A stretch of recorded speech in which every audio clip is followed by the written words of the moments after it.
Aloha.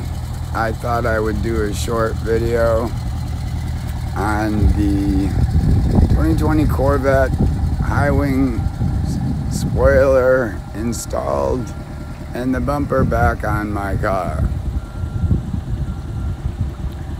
Now, I think it looks amazing. I'm glad I painted the stripes to match.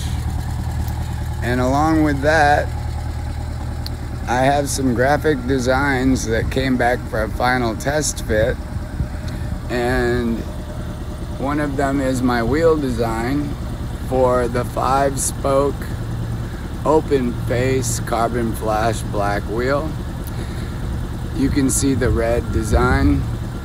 That's the final test fit. That's the 20-inch wheel in the back.